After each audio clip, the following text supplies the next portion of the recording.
are very, very good for extremely curved canals,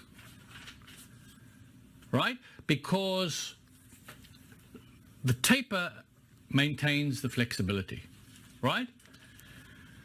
You also have 1002, 1004, and 1006, which is actually the start of the BT race system. And these files stiffen as you go from a 1002 to a 1004 to a 1006. So these are more efficient for a calcified canal.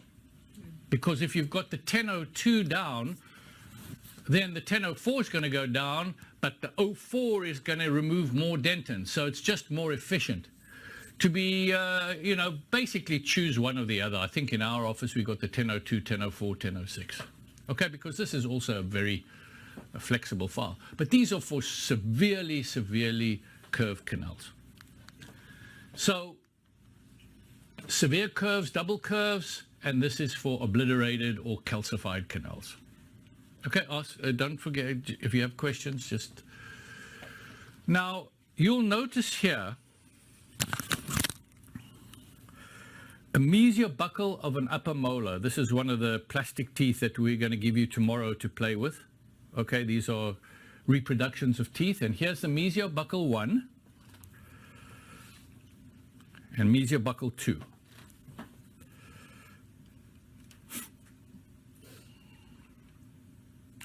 And the mesiobuccal 1, and I'm sure you've all had experience with this, the mesiobuccal 1 generally is relatively easy to get down, right? So you use an 8 file, I use a 10 file as my standard file, only if it's not going very well do I go down.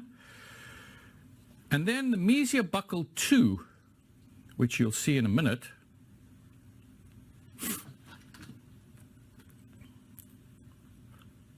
whoops. That was not what you were supposed to see. I'm sorry.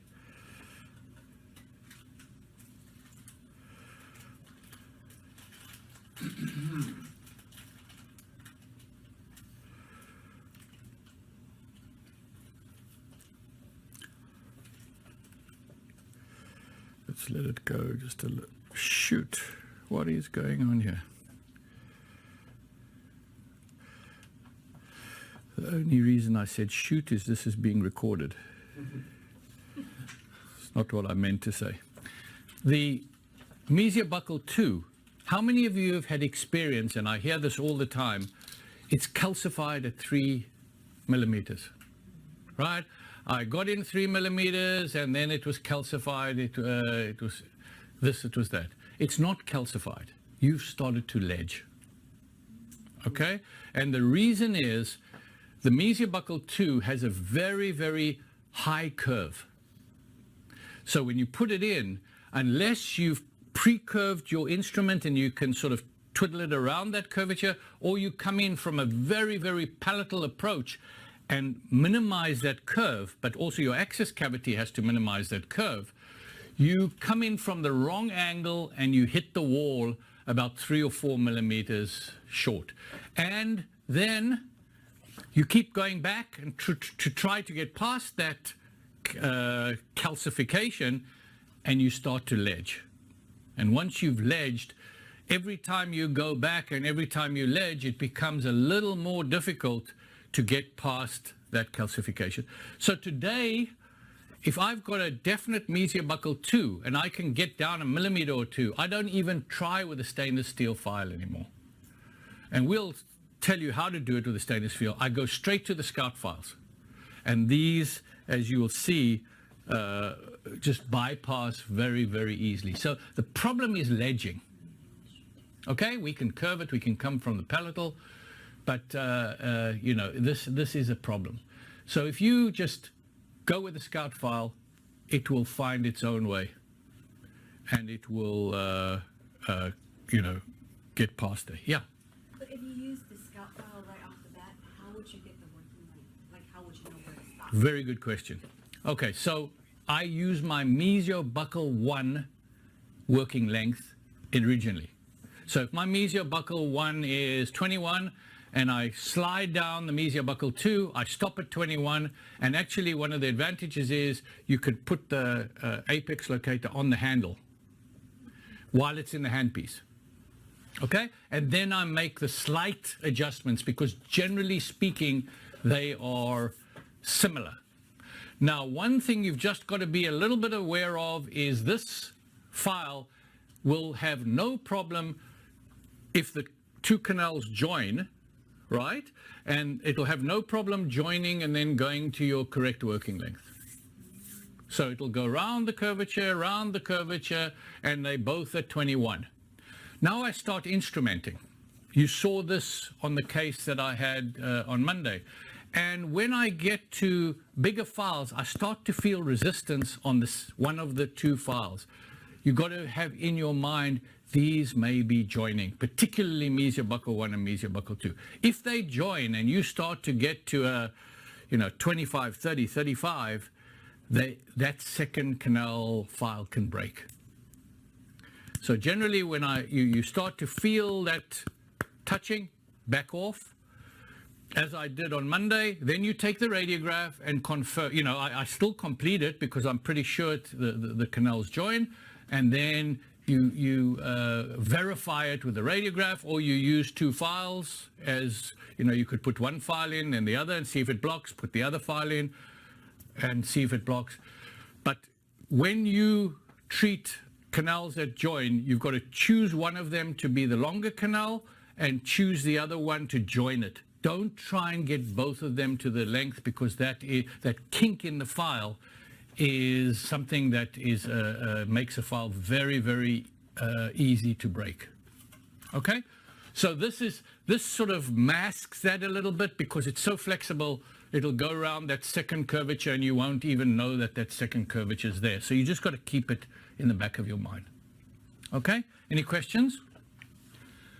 So what is the rule that we've come up with? The rule we've come up with, if the curvature is more than 90 degrees, you use the tip files that increase and you keep to the same taper.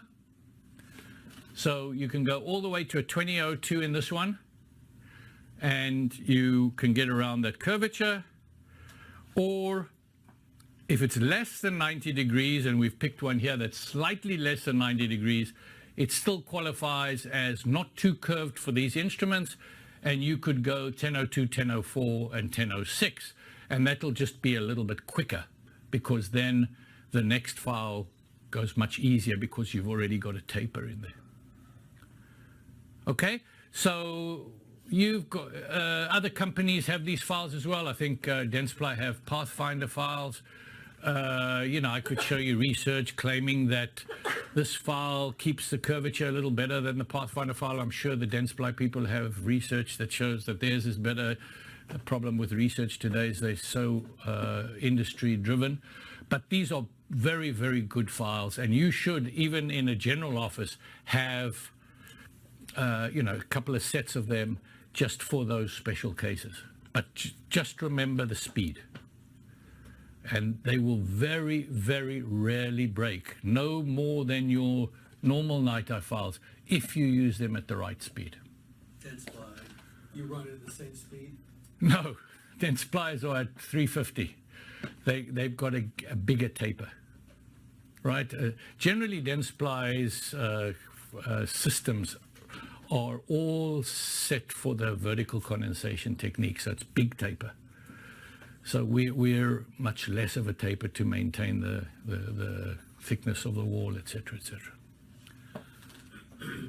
Okay, so the next file system, and this file system again was developed by Debellion and myself, and it was, I must be absolutely honest, in reaction to the industry, which is getting less and less and less files.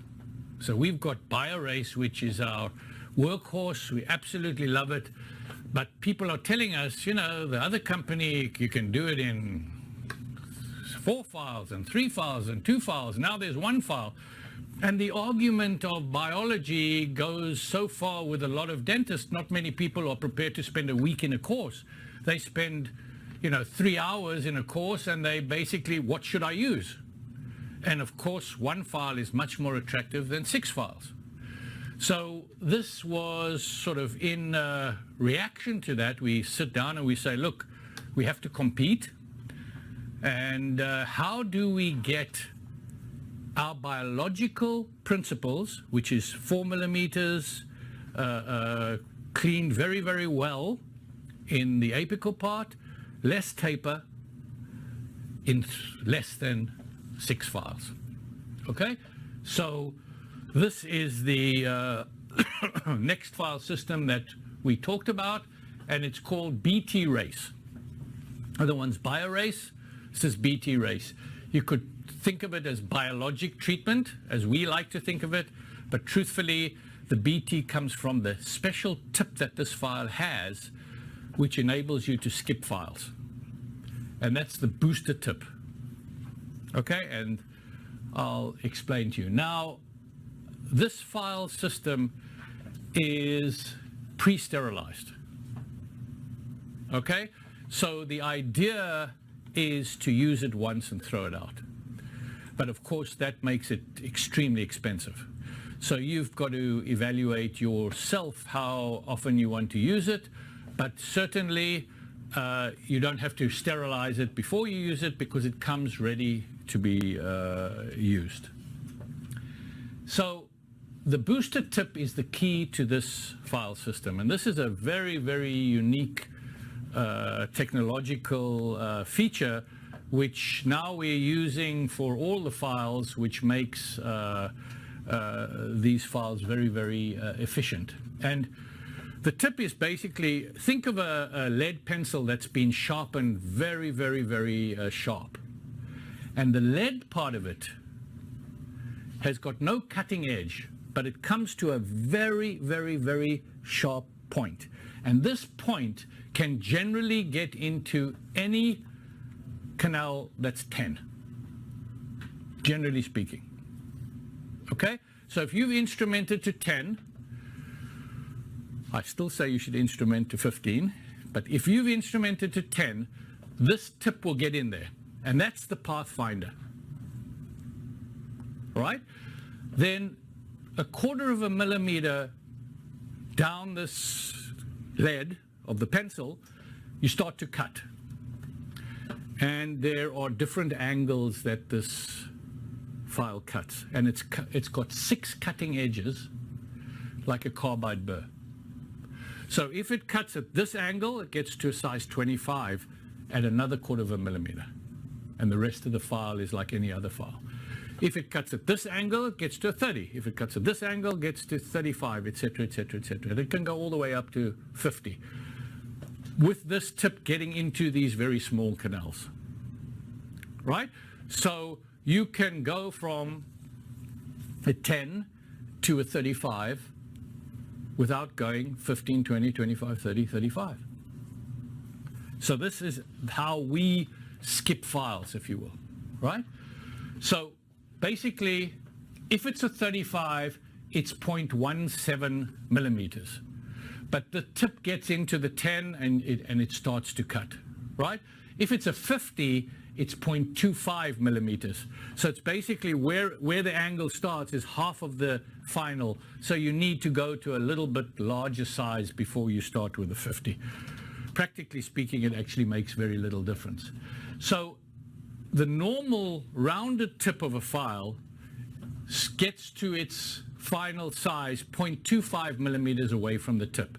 So actually you lose another 0.25 millimeters by having this tip. Lose meaning that if you've got a 35 point, it's going to seat a 1/4 millimeter shorter than in a normal rounded tip. So you've got to take that into consideration.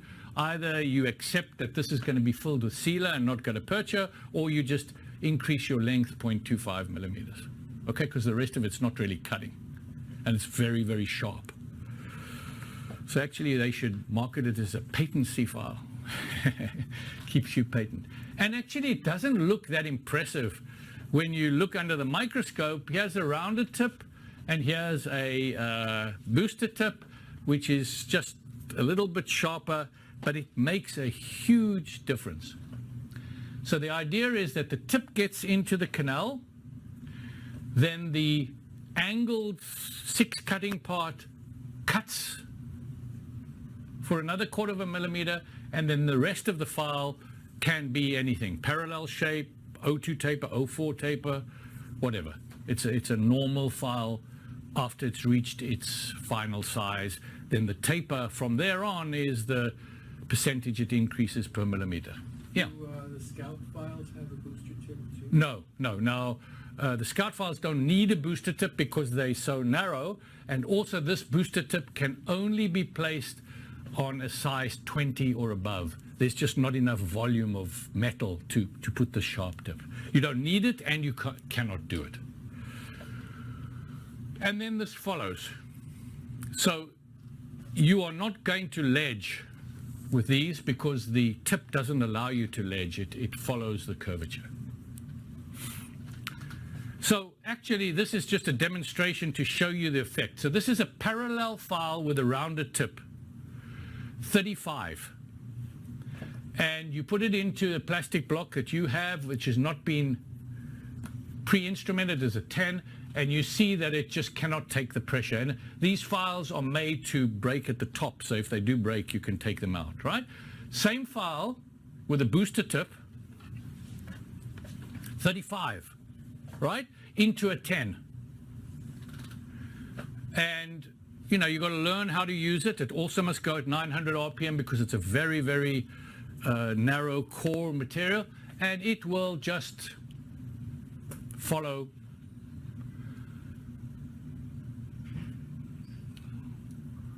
And if this was a circle, it would follow the circle, right? Now, actually, you could do the same thing as I'll show you with a 3504, as long as it's got a booster tip. So this is a 10 file.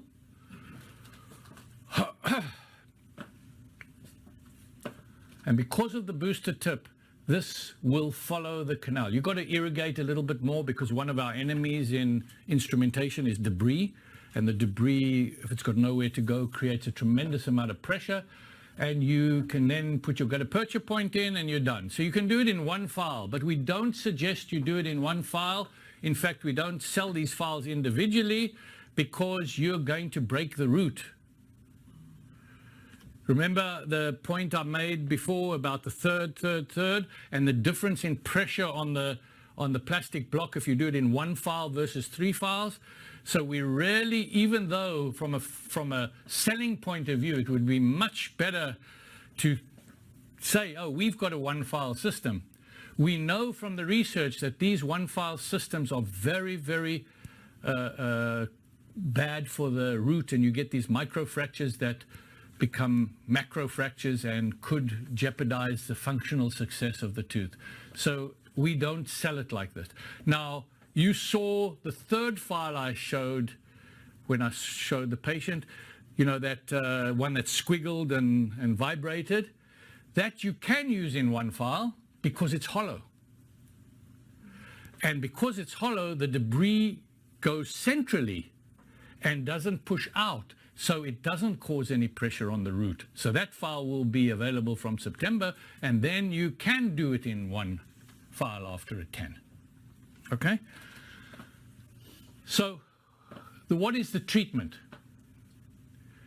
Your first file, after you've got to the 15 or the 1004, right, is a 1006. So actually it's the last file of the Scout series, right, 1006. And if you've got to a 15, the 1006 is actually cutting the coronal half of the canal only.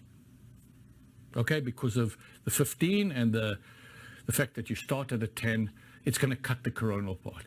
And generally what I do with this file is it goes at 900, or I use 1000, and I basically brushing buccolingually until it works its way down to the working length. So in this is equivalent to the BR0 because it's the orifice shaper, but It's a little bit more accurate because the working length tells you where to cut. It's not just 1, 2, 3, and every one of us do a different pressure. So this is basically the scouting file and is the third file of the scouting series. This is the key and very unique file in this series. This is a parallel file, 35, with a booster tip. Now, if you're working on a plastic block or a very narrow canal that the 10 has had to work quite hard for, then this file will passively go in there and stop 4 millimeters short of your working length. That's just math. A 1006 gets to a 35 after 4 millimeters. Right? So everything above that clears the way for a parallel file. Right? So you put it in and it stops 4 millimeters short. You retract it and now you put it at 900 and you're going to move it in until it gets to your working length. So actually what you've done now is you've done the coronal, you've done the apical, and the middle is still parallel. Now we don't have gutta-percha points of that shape yet, maybe we will one day, but the advantage is you're already at a 35, your irrigating needle can get to your working length, you can already start to have an active antibacterial effect, etc. after the second file. And then we can use the third file in these tight canals. Remember, we're still on this biologic story, a 3504, which is just going to basically join the coronal to the apical and shape it so that a point can go in and and create the hydraulics for the sealer, etc., etc. Okay, if it's a bigger canal, and I'll show you that in a minute, then you would go to the 40. If it's an even bigger canal, you can go to the 50. And actually you can jump to the 40 and jump to the 50 if you want to, or you could just continue until you get to the 40 and the 50. So you've got the 4004 with a booster tip and you've got the 5004 with a booster tip. So basically you're doing the BioRace from a biological point of view. It's just in less files. Okay? Make sense? Everyone, any questions? So, a little more conservative because actually the 1006 has the largest diameter at the 12 millimeter mark, which is, you know, most canals are 12, 14 millimeters length. So at the 12 millimeter mark, here you've got 0.86 diameter. If we take the BR3 or any 2506, you've got a 1.15 diameter. So it's slightly more conservative than the BioRace. I don't take this too seriously because remember we're brushing and the canal is not exactly round. Maybe it's very relevant in a narrow mesiobuccal canal, but in a distal it really is not that important. But it is more conservative. So this is basically the system. You get to a 15 by any means you can. Stainless steel files, scout files, you're at your 1502 and you're ready to go. And that's the reason we're using the 15. Sure. 2 slides back when you were comparing the diameter. Yes. Yeah, means how can you compare a 1006 with 2506? Well, you're comparing it because in this system, your widest file is a 1006. Most other people go to a 2506, or in the BioRace system, your BR3 is a 2506, and then you start to narrow down. So I'm talking about the widest diameter, and I'm comparing systems. If you compare ProTaper, it's huge at 35 because they don't decrease the taper as they increase the tip size. But even with your BT race and BT1 is the first file, you'll still go to BT2 and BT3? Yes. 35. Yeah, but remember, I'm just talking about one aspect now. But the 10 is not clean enough at the apex. So we need something to clean the apex, but we can do it without increasing the diameter at the orifice. So we're keeping that biologic ratio that we've become so obsessed with. Clean the apical 4 millimeters, but don't over instrument the coronal 2/3. So I'm saying the coronal 2/3 here is very, very conservative, but because of the unique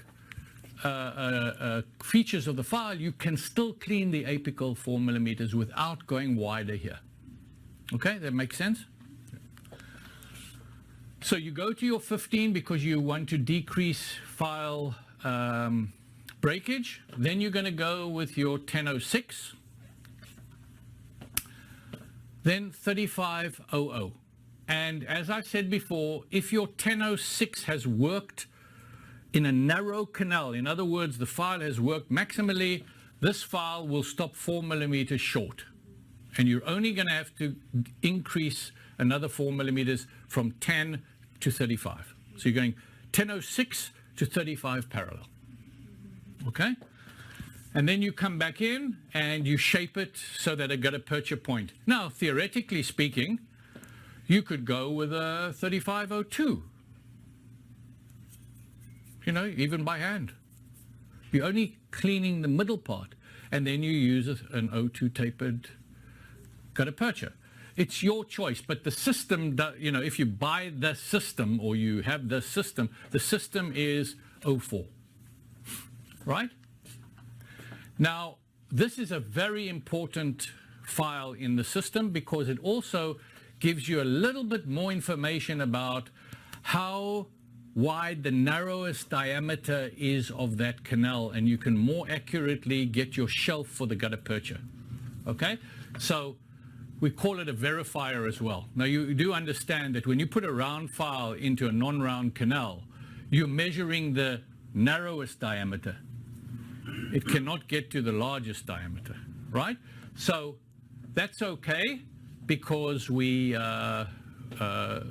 only want the narrowest diameter. We've got the 3D file to get the largest diameter, or ultrasonics or something else.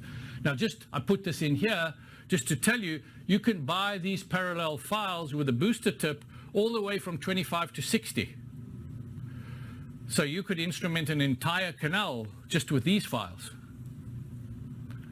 And they're very, very efficient. And do you remember the Lightspeed system, anyone? Yeah, it was like a Gates Glidden on a long shaft.